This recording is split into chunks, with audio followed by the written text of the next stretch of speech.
My husband, who is 32 years old, and I, who am also 32 years old, were high school sweethearts who married in our late 20s. We are Canadian, which will be relevant for the healthcare aspect. He had a rough childhood of abuse and neglect that we have been trying to heal from the entire time we have been together. He struggles with feelings of self-worth, taking care of himself or his space, and he battles with a negative narrative that distorts his focus and causes him to only see negative things about others. When we first got together, he let me help with a lot of it. But once we were married and I started asking for more help around the house, I became the nagging wife instead of his trusted partner. He began to assume negative things about me and built up bitterness and resentment for the love and support I had in my life that he didn't. When my grandpa passed away, I was given the chance to go to college with my inheritance, something I had missed in my early years with my husband, as my savings for college had gone to support him. He had been living on his own since he was 16 due to a difficult family home. I decided to pursue a software engineering degree because there were many opportunities in my area for such jobs, and I had the grades from high school for it. I hoped this would provide us with a future and give my husband a fresh start with a chance for his own college, offering a better future than the one he felt stuck in. That fall, when I started college, he made his first few attempts at unalived. He eventually admitted to me that he had tried twice, and I took him to the hospital. Because of past traumas, when they tried to take him for intake, he panicked.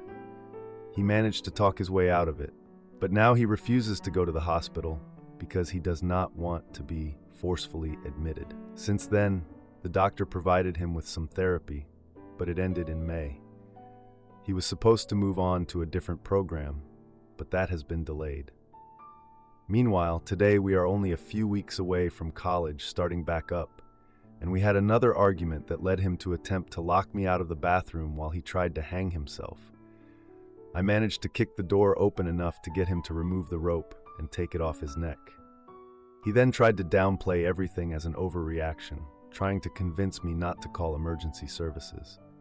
I ended up holding off because he was becoming increasingly panicked about it, and I worried that the psychiatric hold would just drive him to a worse state.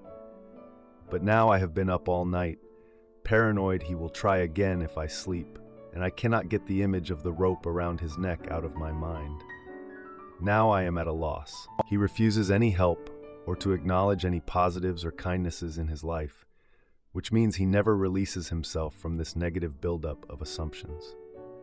I try to listen to his complaints, the same ones he has struggled with since I met him, but whenever the conversation eventually shifts to how he can move forward, he refuses to accept that life requires a level of acceptance and forces people to fight off his assumptions for him, which is often exhausting if not impossible. He wants validation and justice for the wrongs he has experienced in his life, yet nothing can give him that. So he just cycles through bouts of anger and hatred towards the people in his life, himself, or the world in general. His negativity has begun to affect me as well, and I've started to wonder if we can ever have a happy life together when he is stuck reinforcing his own misery and being bitter at everyone else. I want to help him, but I also feel unequipped and unable to handle how overwhelming he has let this all become. I can't fight for him, yet it feels like he is pinning his life to what I can endure from him. He has already threatened to end his life if I leave. I am at a loss about how to help him or myself. He has no other support structures that he will allow himself to trust. I am all he will let in, and even then, I am the enemy and at fault to him most of the time. My second year of college is supposedly 5 times harder than the first year, and I barely made it through that while trying to keep him alive. He quit working and struggles to manage even the basics for himself or the apartment. He just sits on the couch, stewing in his feelings or napping. I tried to help him all summer, but it feels like we made no progress. I don't know if I can take care of him and maintain my grades, and if they slip, I will lose my co-op opportunity, which we really need financially. I don't want to keep sacrificing my future for him, but I also don't want him to die, and I feel like I am to blame, even if logically I can recognize it shouldn't be my responsibility to keep someone alive. I don't know what to do from here. Now for a few comments before the update. Comment 1. I have to say, it sounds a little bit like he mainly threatens to attempt unalived when you're about to take the next steps in life accomplishments, focusing on uplifting yourself and achieving personal goals, which feels a little manipulative, possibly intended to pull attention back to him or to feel a sense of control over you. The timing just sounds consistently strange if it tends to happen around the time you are going back to school. Honestly, anytime he makes those threats, you should call 911 or your county crisis phone number. You're not a trained professional. They are. If he can't be safe with himself or is actively acting on those threats, he needs to go to the hospital. Comment 2. Hey, this is not something you are likely to be able to solve on your own. He needs professional help. Most likely, he needs to be treated at an inpatient facility to get a proper assessment, diagnosis, then therapy, and likely medication. If you can convince him to seek treatment, great. However, if he refuses to seek treatment and continues with the threats or attempts to self-destruct, you need to get help. This might mean going to the authorities and getting him in for an involuntary hold, which probably sounds terrifying, but if he won't seek help, then what are your options? You deserve better than this. You are not to blame for any of this, and please find help. Now, for the update. A few days after my husband tried to unalive himself again, I came home from class and found him sitting in the dark. The guy was literally surrounded by empty takeout containers. The first thing I noticed was that he hadn't showered in days, and honestly, the apartment smelled stale. Like, I get it, depression, but dude, even I shower when I'm stressed. He barely even acknowledged me when I walked in, just sat there fixated on some video on his phone. I was really just hoping for some sort of reaction from him, maybe a smile, maybe just a hello. I decided to cook dinner, hoping it might cheer him up. I made his favorite dish, but he just pushed the plate away, saying he wasn't hungry. I mean, that was a huge red flag, but what could I do? The next day, I found a note from him on the kitchen table. Just said he was going to disappear for a while. I freaked out and called his brother because I didn't know what else to do. He hadn't heard from him either, so we agreed to search for him together. We started at this bar where he used to hang out a lot. When we got there, we found him sitting alone, drinking a lot, and just scrolling through social media, like the worst way to escape reality, right? His brother confronted him about his drinking, and that sparked a loud argument. It got so bad that other people turned to look at us like we were the main event or something. Later that week, I got a call from my mother-in-law asking me to come over for dinner. I was like, great, just what I need. During dinner, the atmosphere was just weird. I noticed the tension in the room when they started bringing up his past struggles. My father-in-law made this comment about how I should be more supportive, and that led to a huge fight. After dinner, my husband stormed out, leaving me to deal with all the awkwardness and the fallout alone. The next day, he didn't come home. I started to panic because this was getting out of control. I spent hours searching online for local shelters and support services. I was just at my wit's end, honestly. I finally found him at a friend's house, and he refused to come home. His friend mentioned that he had been talking about leaving town for good. I mean, what was I supposed to do? Support that? So I confronted him about this, but he just shrugged, saying it was a better option. I was so frustrated. I decided to take a different approach and reached out to a family member for advice. I learned about this local support program that offered counseling for couples. It seemed like a good idea, so I printed out the information and left it on the kitchen counter, hoping he would notice. Days passed, and he continued to ignore all my attempts to reach out. One evening, he accused me of trying to control him, and I just snapped. I told him the reality of our situation, that we were spiraling. A few days later, I came home to find he had packed some of his things. He told me he needed space, and I just lost it. I demanded he explain what that meant. He mentioned going to his mother's place, and honestly, I felt a surge of anger. Instead of begging him to stay, I calmly stated that I couldn't keep living like this. He looked shocked and accused me of being selfish. I told him I was prioritizing my future and couldn't wait around forever. That conversation kind of shifted something in me. I started focusing on my studies with a renewed energy. One evening, I got a text from him asking if we could talk. I agreed, but made it clear that I wouldn't tolerate any more empty promises. When we met, he confessed he had been thinking about getting help, but wasn't sure how to start. Instead of offering sympathy, I pulled out the pamphlet from the local program and handed it to him. He looked defeated, but took the pamphlet, and I left feeling a sense of closure. The next morning, I woke up to find he had left for the program without telling me. Like, seriously, what? In the end, I just turned my focus to my studies and was determined to succeed no matter what. Edit. The situation with my husband had been escalating for months. His job loss a year ago had really affected him, and even though I reassured him we'd figure it out together, he just became more withdrawn. I had tried couples therapy before he lost his job, but he was against it. This time, I was considering going to therapy on my own if he refused to get help. I had also mentioned the idea of him moving in with his brother before, and he had said he would consider it. His brother was supportive, and I had hoped it would lead to a positive change. Am I the idiot for telling my husband to shove his jokes about my weight? I just turned 40 years old, and I had 3 children with my husband, who is 42 years old, within a 5-year span.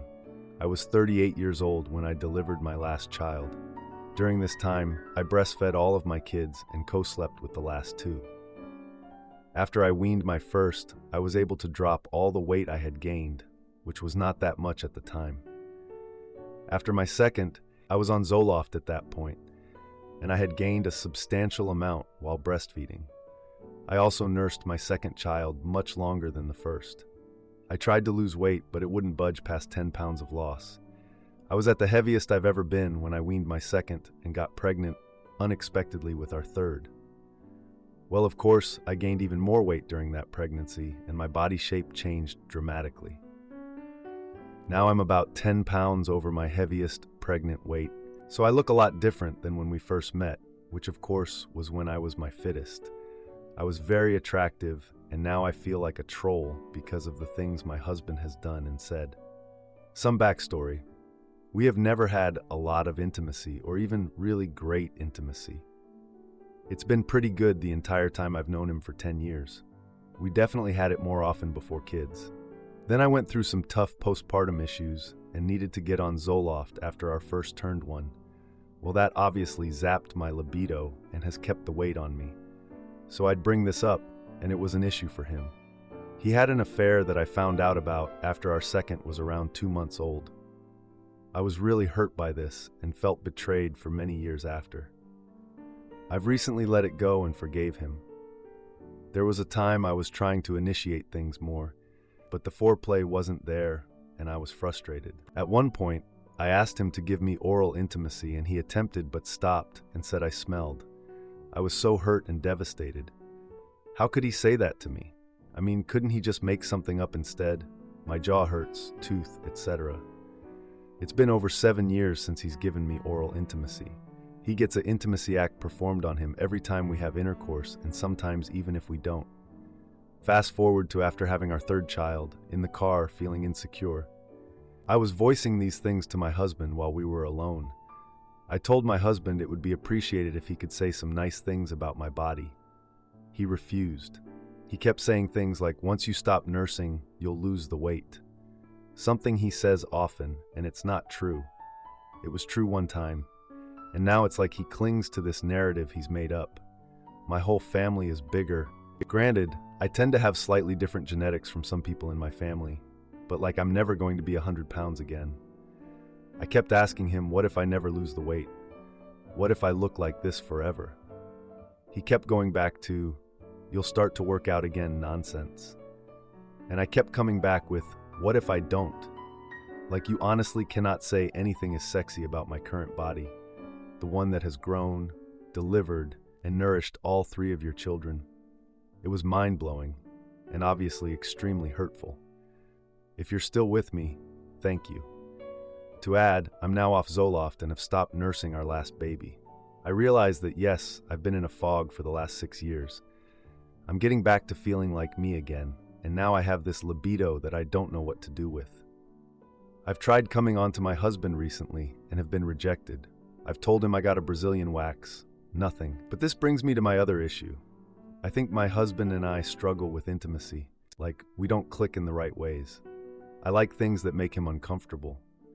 I have no idea what he really likes because he doesn't tell me. He doesn't like to talk about sexy things. Like, he would never and has never texted me sexually or sent an unclothed photo or asked for one. Intimacy with him is boring and predictable, which, yes, I realize after marriage and kids it can be and often is.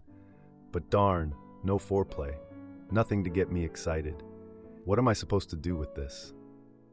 We are in marriage counseling and have been for a long time.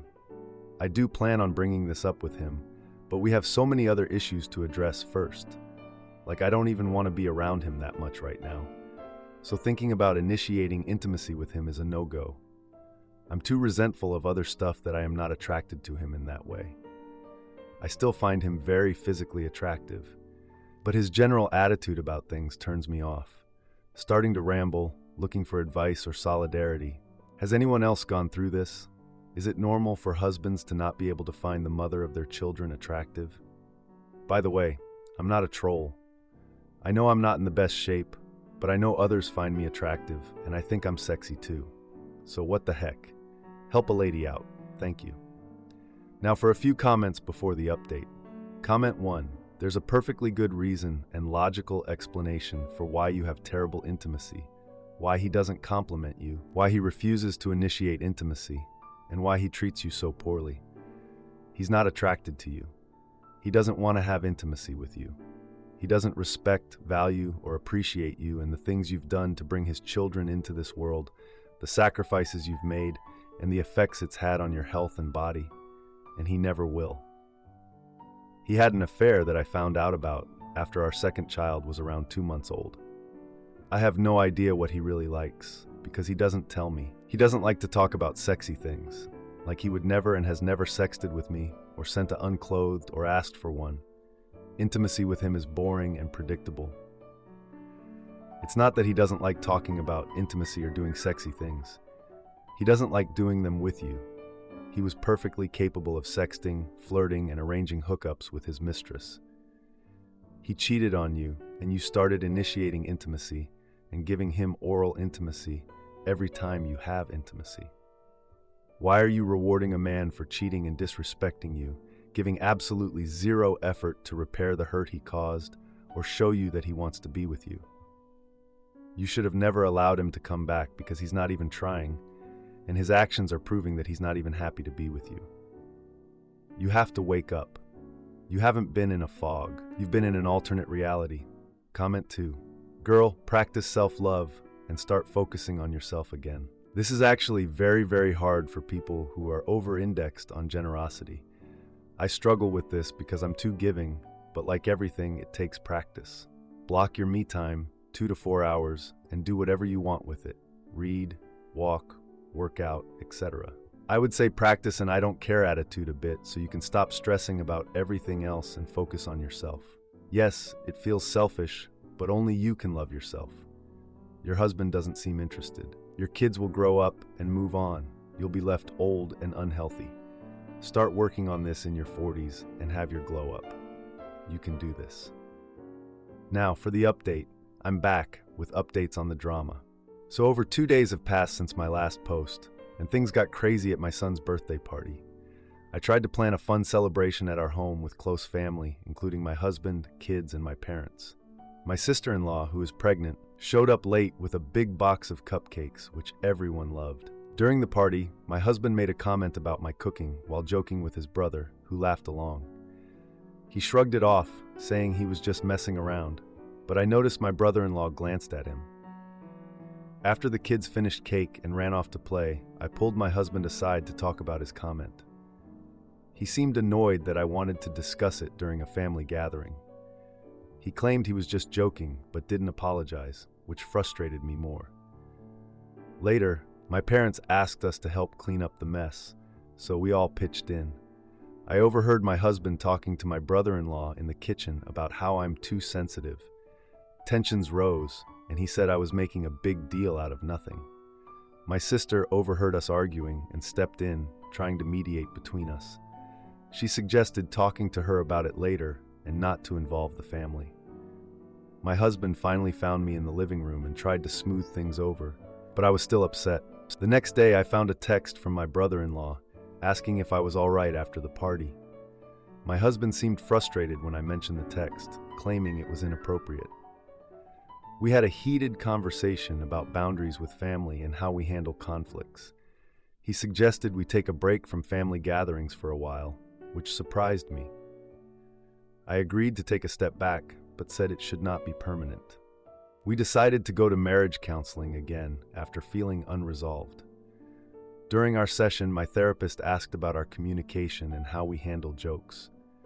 My husband admitted he didn't realize how his humor affected me, but he still wanted to keep it light. A week later, my sister-in-law gave birth and we were invited to the hospital. At the hospital, my brother-in-law made a joke about me needing to lose weight, thinking it was funny. My husband eventually followed me, asking if I was all right, but I didn't want to talk. The situation escalated when my brother-in-law confronted my husband about me walking out. My husband defended me, but it felt like a shallow gesture. He agreed to try harder, but mentioned it was tough to change overnight. Mini update. After the incident at the hospital, things were tense, but we didn't have any major issues for a while. My husband and I had a long talk about communication, and he committed to being more mindful of his jokes. We both agreed to take a break from family gatherings for some time, focusing on our family. In counseling, we discussed our intimacy issues again, and I realized I had to be more proactive about initiating physical affection.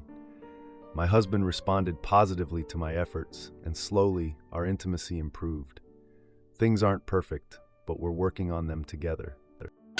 Am I the idiot for refusing to be my girlfriend's backup plan and ending it when she wanted an open relationship? The situation is obviously more complex than words can describe, but I'll try to be as concise and neutral as possible. My girlfriend, who is 37 years old, has recently told me, a 32-year-old man, that she wanted an open relationship because she is not feeling fulfilled sexually. She thinks having intimacy with other men will fill her intimacy needs that I cannot provide. I understand that this has been on her mind for a while in our 6-year relationship, and currently, intimacy is not great between us, partially because of life's hardships, but we forgot how to take care of each other sometimes, no matter how much I try, but she is not trying either.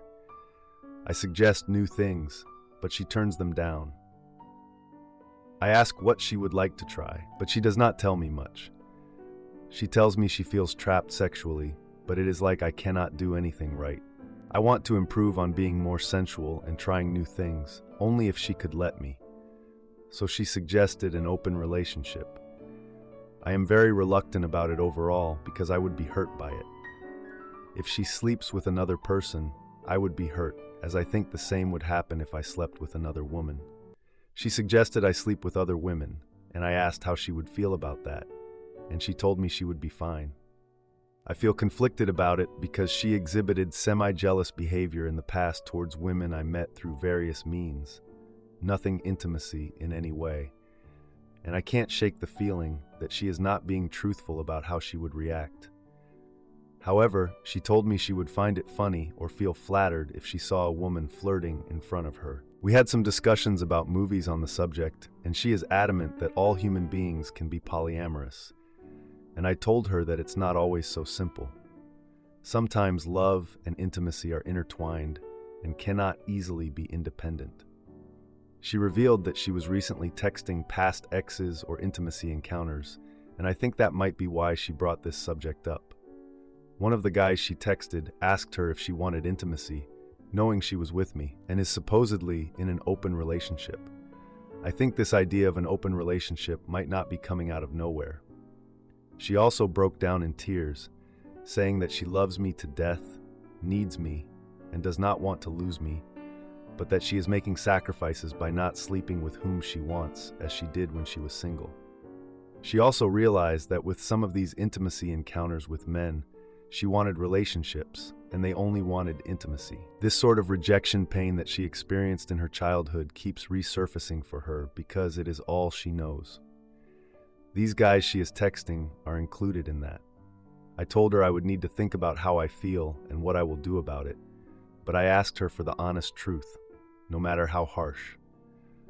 I'm not 100% sure if she will be honest with me, but if I learn it through other means rather than her, I will most likely not be able to forgive her. In context, her life is currently hard as she lost her job and her relationships with her family are difficult, but I am here to support her as much as I can, and she appreciates what I do for her. However, there is always that little afterthought in her mind, even though her moral compass is telling her it's wrong. We have a small house that we mostly renovate ourselves, and we share a cat. I mostly wanted your input on my situation. 6 years is not something I want to end on a split decision if I can help it, but if a difficult decision is needed, I will do it. What would you do in my place? Now for a few comments before the update. Comment 1. Dude, read what you wrote again, because you said nothing nice about your cheater of a partner, and she is currently cheating, at a minimum, having an emotional affair. I could go through the whole thing and pinpoint, but I will say, I have been with my partner for 15 years, and if she did anything you posted here, I would be done. There is zero respect towards you from her. You look like you provide, and she doesn't want to lose her meal ticket. Seriously? You deserve so much better. Comment 2. 6 years was a nice run. Call it a day and move on amicably. Don't go down the path to a miserable existence and then break up anyway. The E&M boards have a saying that is so relevant in this instance. Don't set yourself on fire to keep your partner warm. Now for the update. Nearly a month has passed since I last updated about my girlfriend, Olivia, wanting an open relationship. Life has been pretty chill, but that convo is still in the back of my mind. I haven't made a decision yet, and honestly, I don't think I will anytime soon. I've decided that this isn't the kind of decision you rush into. So, I guess it's just a waiting game for now. A few weeks ago, I went to a family BBQ at my parents' house. My younger sister, Kate, had just moved back home after finishing her degree, and she was eager to introduce us to her new boyfriend, Lucas. He seemed like a cool guy, but right from the start, he was making jokes about relationships.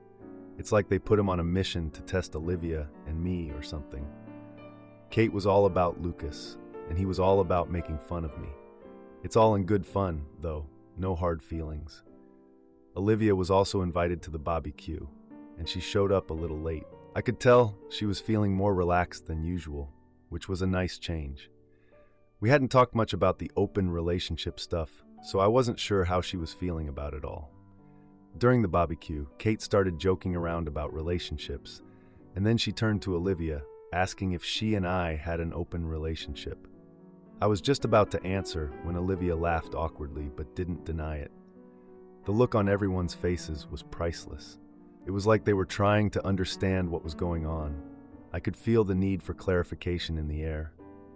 Later, I stepped outside for a breather, just trying to process everything. As I was enjoying the fresh air, I heard Olivia talking to Kate. I didn't mean to eavesdrop, but the convo was pretty loud. Olivia was talking about her so-called freedom and how she was enjoying life without traditional constraints. That phrase, enjoying life without traditional constraints, has been stuck in my head since that barbecue. It sounds so poetic, right? But at the same time, it was like a warning siren going off in my head. I finished up outside and went back in to enjoy the rest of the barbecue. Dinner was great, as always, but I couldn't shake off the feeling that something was off. Olivia was texting under the table the whole time, and she even gave me a few quick glances to see if I noticed. I definitely noticed. That weekend, I got a text from my brother, who was concerned about Olivia's behavior. He mentioned seeing her out at a bar with a group of friends, including some old flames. That's when I decided to investigate further instead of confronting Olivia directly. I know some people might think that's a bit shady, but I just wanted to know for sure what was going on. So the next weekend, I went to the bar my brother mentioned to see if Olivia was there. I wasn't sure what I was expecting to find, but I felt like I needed to do this. When I arrived, I spotted Olivia right away. She was laughing with some guy I recognized from her past, and my heart started racing. He was leaning in close, whispering in her ear, and it just made my stomach churn. I stood there for a while, trying to gather my thoughts. I watched them, noticing the chemistry between them. Olivia pulled away playfully, but it was clear there was something there. I decided to leave the bar quietly and plan my next move. I didn't want to make any hasty decisions based on what I saw. A week later, I organized another dinner with my family and invited Olivia. I thought it would be good to talk things out, especially with the family around. I deliberately asked Kate to invite some friends, including the guy I saw with Olivia at the bar. Yeah, I was playing a little chess here. The dinner was set at a local restaurant where everyone is comfortable. It was a nice place, and we all enjoyed catching up. During the dinner, I casually brought up relationships and mentioned the idea of open relationships. Olivia's face went pale, like she was in a deer in headlights kind of situation. The guy from the bar was sipping his drink and looking like he had no idea what was going on. I could see Olivia's discomfort, and I just kept talking. I even crafted a story about a friend who dealt with cheating. I was watching Olivia's reactions closely, and it was almost like a performance. After dinner, I asked Olivia to step outside for a minute. I mentioned seeing her at the bar, and she tried to brush it off, saying it was just a friendly outing. I then revealed I knew about the guy from her past, and her face dropped. She stammered an explanation, but I could tell it was BS. I told her I was done playing games and that I wanted to end the relationship. I made it clear that her actions have consequences, and I wasn't going to be her backup plan. After that, I spent time with my family and friends, focusing on myself and having a good time. A month later, I learned through social media that Olivia and the guy from the bar had officially started dating. I shared the update with my family, and they supported my decision wholeheartedly. We had a good laugh about it and talked about how I dodged a bullet. They always have my back, and I'm grateful for that. Thank you for reading. Edit. A lot of people were curious about how I found out about Olivia texting her exes. I actually found out from my brother, who thought it was strange that she was so friendly with some of her exes when he saw her out. Some were guys I knew about, and some were new to me. He thought it was a little odd for someone in a committed relationship. He usually minds his own business, so I knew something up. He and his girlfriend even ended up at the same bar as her. They sat at a distance and watched her flirt with a few guys. That's when he texted me. If you like this video, you'll probably like these too. Also, while you're here, please consider subscribing. It's your support that keeps this channel alive and allows me to make better and longer videos. Have a great day.